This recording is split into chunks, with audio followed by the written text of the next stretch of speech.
Your mind does not recover just because you stopped working.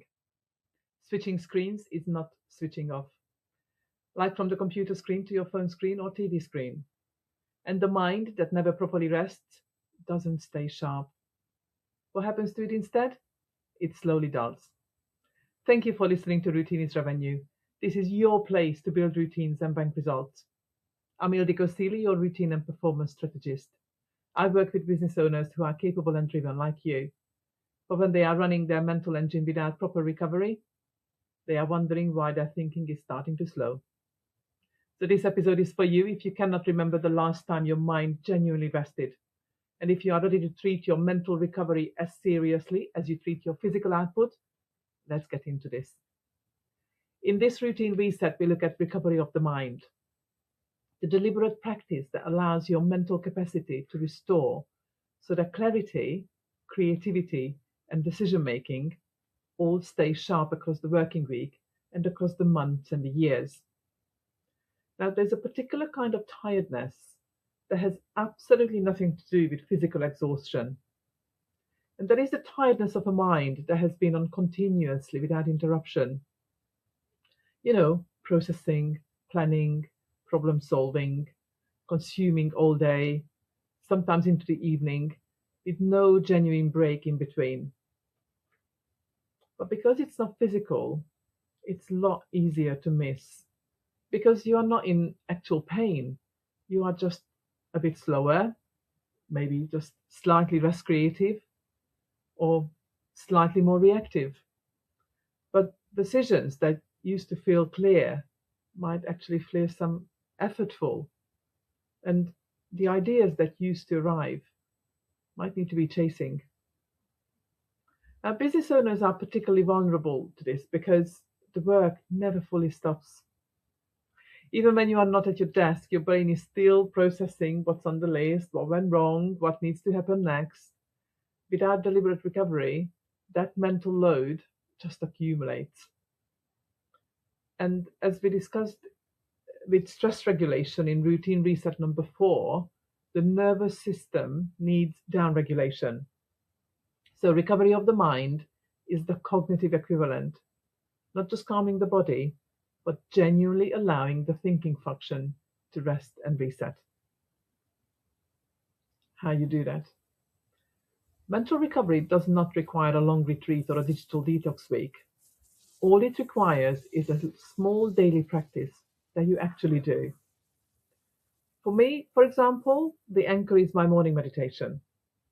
I use a guided app with earphones, which actually serves a double purpose because it helps me focus because I hear it closer, and it also filters out the neighbors' screaming kids.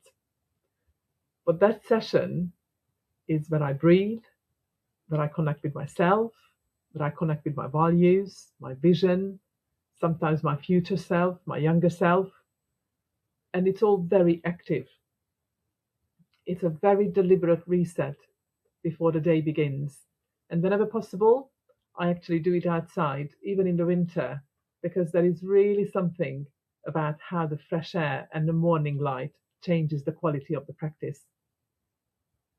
And then there is the journaling that works alongside it, because writing down what is present gets it out of that loop in your head and onto that page, but it then stops circling.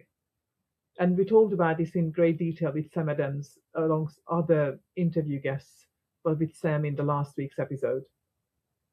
And in stark contrast, what mental recovery is not, that's scrolling, television used as background noise, of switching from your work screen to your phone screen. These things are not resting. They are just different kind of consumption. So during my morning practice, there are moments that I didn't see coming when I first started. So I'll be breathing, following the guided meditation, and occasionally something really deep surfaces. These are feelings, memories, and recognitions of things that I've been probably carrying without naming. And then sometimes I cry. Often this happens really quite suddenly and comes from somewhere real deep inside me. But these are the moments where I feel what I can only describe as deep compassion towards myself. And that's really something that I don't perform, it just happens. It's just something that's just present. And I mention this not to sound dramatic, but because I think it's worth knowing that mental recovery is not always comfortable. Sometimes the quiet reveals what the noise was covering up for you, and that revelation is part of the recovery. So, what if mental recovery stays optional in your life? Absolutely no doubt that you're going to keep going, you're going to keep performing, but your thinking will gradually lose its edge.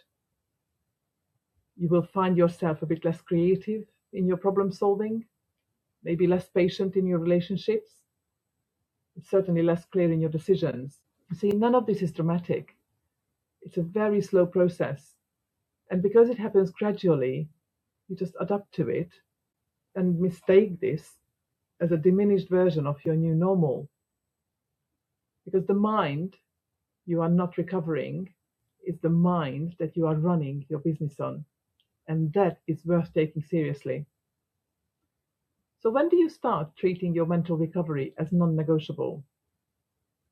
I would say that it's not when things slow down, because they never do, or not after the next difficult period, because another one will just come along. But right now, while you are still sharp enough to build a practice before you need it urgently, and if this has made you think about what genuine rest actually looks like for you, your next step is very simple. I'm leading the routine revolution, and as part of my 52 to 52 campaign, I'm offering one private routine audit conversation every week to look at your full temple of health for wealth. And that obviously includes mental health practices that will keep your thinking sharp. So all you need to do is just visit routinerevolution.co.uk to register your interest. Now rest your mind like you mean it. Everything else works better when you do. And remember, a healthier you makes a wealthier you.